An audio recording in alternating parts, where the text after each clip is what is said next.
everyone, and welcome to this week's children's service. We've had so much fun with you this summer learning about some of our church's mission partners. And today is the first Sunday in our new school year program. And you might notice our videos look a little different because in the program we're using this year, they have some really fun videos, including some really awesome worship videos that we're gonna learn a whole bunch of new worship songs with. So our videos might look a little different, but they're gonna be a lot of fun and we hope you enjoy them. So get comfy, enjoy this week's story, and I'll see you at the end to talk about some fun things that you can do this week as you think about the story.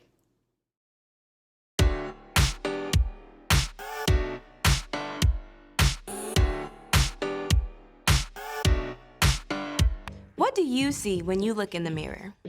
Your best silly face? The school picture day smile?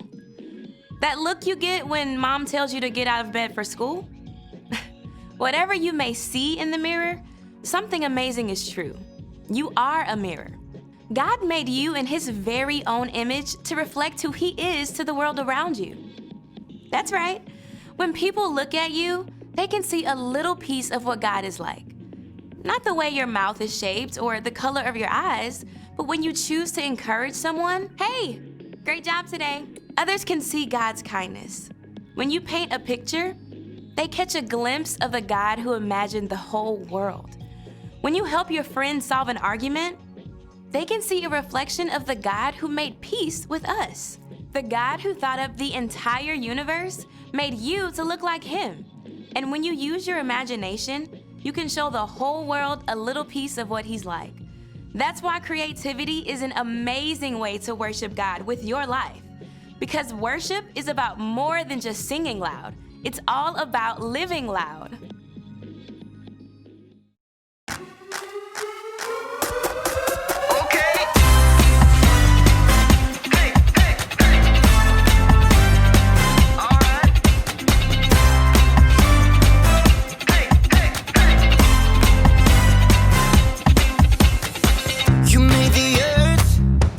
Spinning.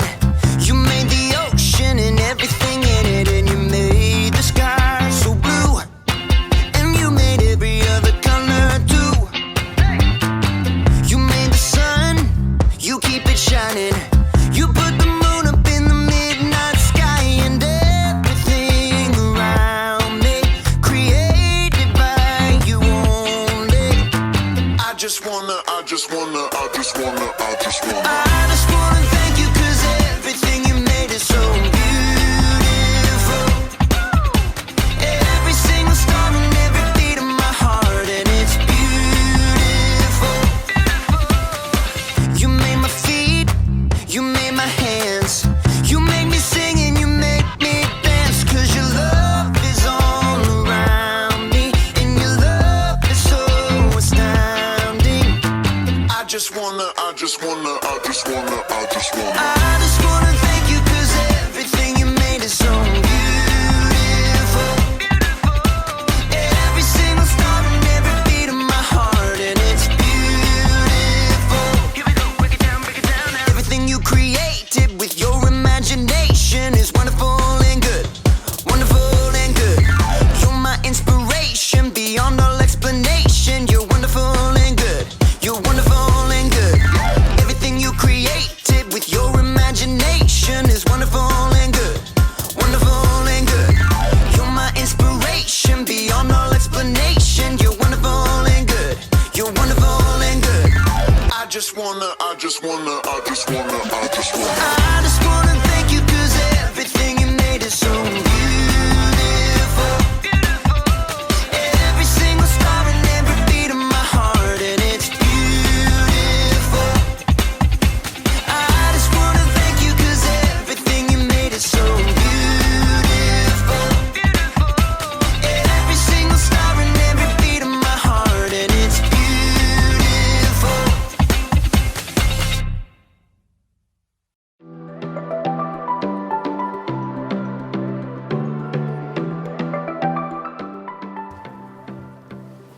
What's up, everybody? My name is Jacob, and today I want to talk to you about creativity, because there's so many different ways to be creative, right? You could be like a creative actor, Alas, poor Yorick. I knew him well. Who's Yorick? You got the wrong skull, kid.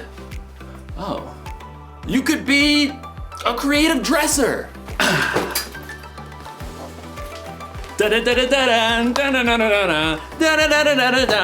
Hey, you could be like a creative, I don't know, scientist? But most of the time when you hear the word creativity, you think of something like this. A work of art. Or maybe you think of something like this. Wonder what's got him so anxious. Oh! Oh! Ugh, ewy.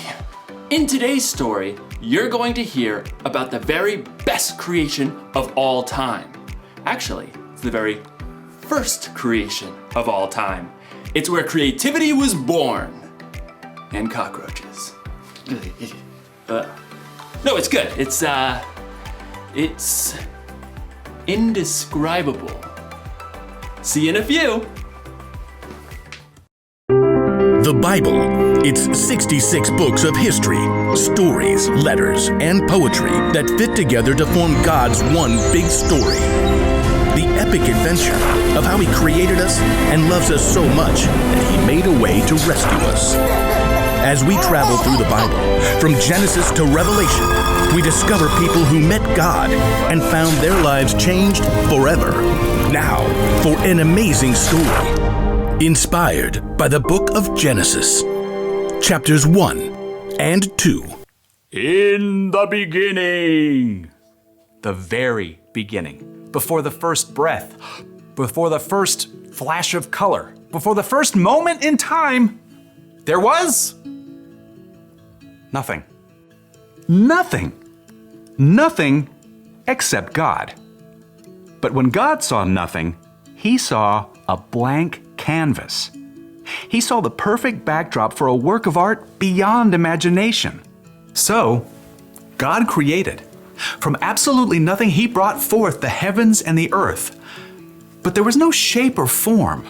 God's Spirit hovered over the dark emptiness. Then, God called out, "Let there be light." Brilliant light shattered the darkness like golden trumpets on a still morning. Bright rays shimmered and danced in all the hues of the rainbow. God saw the light was good. He divided the light from the dark, calling the light day and the darkness night. Evening and morning together shaped the very first day of all time. Then God said, "Let there be a huge space between the waters. Let it separate water from water." By His words alone, God shifted the waters, leaving a vast arching space above, the sky. Evening and morning rolled past, the second day. God lifted His voice again. "Let the water under the sky be gathered into one place. Let ground appear." Dry land shrugged its way out of the water. Islands and vast continents and gritty deserts and towering mountains. God called the dry ground land, and He called all the gathered waters seas.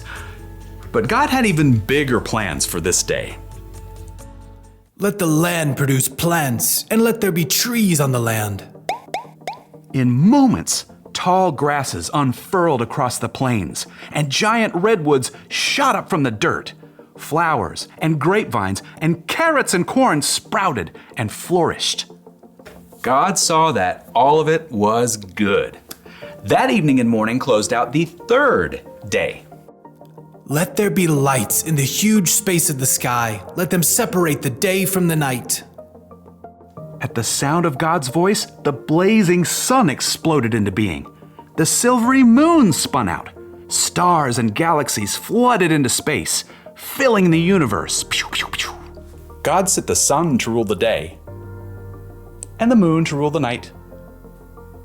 And God saw it was good. That evening and morning made up the fourth day. But God wasn't done painting His masterpiece just yet. "Let the seas be filled with living things. Let birds fly above the earth and across the huge space of the sky." Instantly, the seas and rivers and ponds writhed with dolphins and octopi, salmon and minnows. Eagles soared and bluebirds nested, while ostriches stretched their long necks. God saw they were good. That evening and morning formed the 5th day. But God kept working on His creation. Let there be livestock and creatures that move along the ground and wild animals. At once, animals of every kind appeared. Elephants thundered through the forests, and squirrels darted up tree trunks. Monkeys chattered, and pigs rolled happily in the mud. God saw it was all good. But He had one more creation in mind. Let us make human beings so that they are like us. Let them rule over the fish and the birds. Let them rule over all the animals. Then, with His own hands, God formed the very first man and the very first woman, Adam and Eve. I'm me. And you are you. And this place? It's beyond words. Unlike the animals, God made people in His image to reflect Him. Have children and fill the earth. Rule over the fish and the birds and every living creature. I am giving you every plant on the earth for food. God looked over everything He had created and saw that it was very good. That evening and morning were the 6th day. And on the 7th day, God rested. His work was finished. His glorious creation was complete. But because God had formed people in His image, they too could reflect His imagination and creativity. The possibilities ahead of them were endless.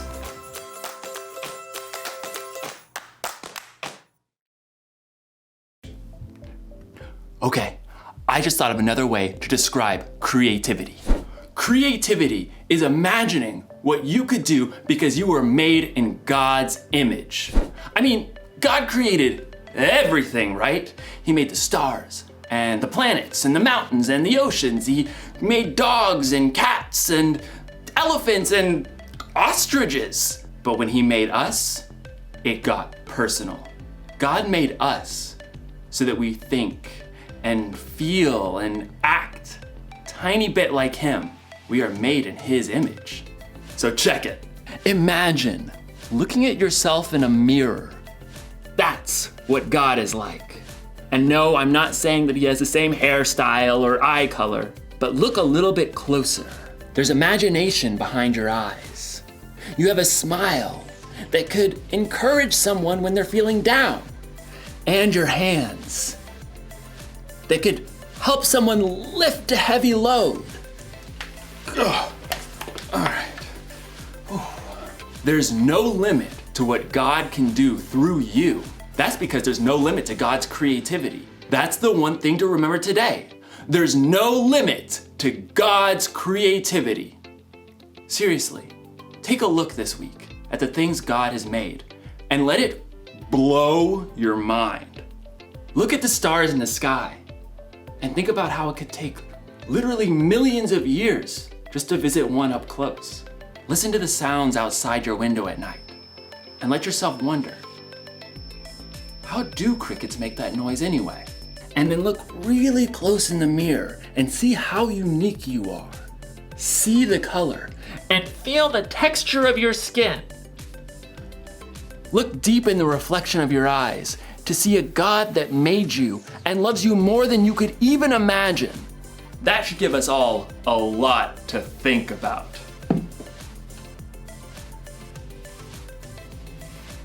No wonder this guy's a statue. He's thinking about God's creativity. Dude.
hope you enjoyed learning about how there is no limit to God's creativity. In this week's story, we learned how God created everything. He created the sky and the land and the seas and the birds that fly and the fish that swim and the animals on the ground. But do you remember what God's most amazing creation of all was? What he was most pleased with? That's right, people. God created people in his own image. That means that he created people to think and feel and act just a little bit like him. Isn't that amazing? Well, just like there's no end to God's creativity, we can enjoy that creativity without end too. So I want you to think about what your very favorite thing is in creation. And then I want you to see if you can make that favorite thing. Maybe you're going to use some Play-Doh to make your favorite thing God created. Or maybe you love Legos, so you could create your favorite thing out of Legos.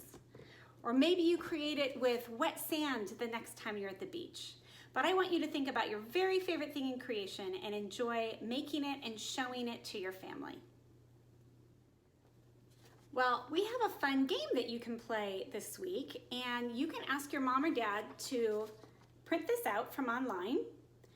We have it on our church website, and also it would be in the email that we sent your parents on Saturday. Once you've printed it out, you're going to cut it all out. So cut all around the edges, and then you're going to fold in the dotted lines right there. Fold in on the dotted lines. And then you're going to fold in the cube all together to make it into a cube. And once you've got it into a cube, you're going to tape the edges together. Tape in one side and then the other side, and keep taping till you have it all taped together to make a cube. When you're all done, your cube should look like this. So we have our cube, and then what you're going to do is just roll your cube and see what comes up. So I rolled day 6. So I am now going to act out something from day 6, an animal or people, and everyone else is going to try to guess what I am. So whichever side you roll, you're going to have to act out something that was created on that day. And that can be kind of tricky, because how do you act out being land? I bet you're pretty creative though. You'll figure it out. So, and if you want to make it extra challenging, don't let the people see what you rolled. So then it's even harder to figure it out. So have fun rolling your dice and playing a game of charades with your family. Another thing you can do this week is go for a nature walk. Go out into God's amazing creation, take a bag with you, and collect amazing things that you find out in creation. Maybe it's a leaf or a flower or rock or a seashell. Just things that you find that remind you that there is no limit to God's creativity. So when you find some really precious things from creation, bring them all home in that bag, and you can even tape them onto a piece of paper or cardboard and make a little collage to remind you of God's amazing creativity. Well, before we go, I want to teach you a verse from the Bible, and it's Psalm 145:3. And it says, "Great is the Lord and most worthy of praise. His greatness no one can fathom." Well, there might be a word in there that you haven't heard before, and that word is fathom. And fathom just means understand. So when we say his greatness no one can fathom, what we mean is that people have a really hard time understanding how amazing God is. And so I want to teach you some hand motions to remember the verse. So Psalm 145:3, "Great is the Lord and most worthy of praise. His greatness no one can fathom." Can you try that with me? Great is the Lord and most worthy of praise. His greatness no one can fathom. Psalm 145:3. Let's try that one more time. Great is the Lord and most worthy of praise. His greatness no one can fathom. Psalm 145:3. Well, let's end our time today in prayer. Can you close your eyes with me? God, you are great. You alone are worthy of our praise. Like our verse said, you are so great that we can't even understand how great you are. When we look around at all the things you made, we can see there's no limit to your creativity. Thank you, God, for making each one of us in your image. And God, remind us every time we look in the mirror that we were made to reflect a bit of you to the world. Amen. Well, I hope you have a great week, and I hope you're going to tune in next week to hear another story about our amazing creative God. See you later.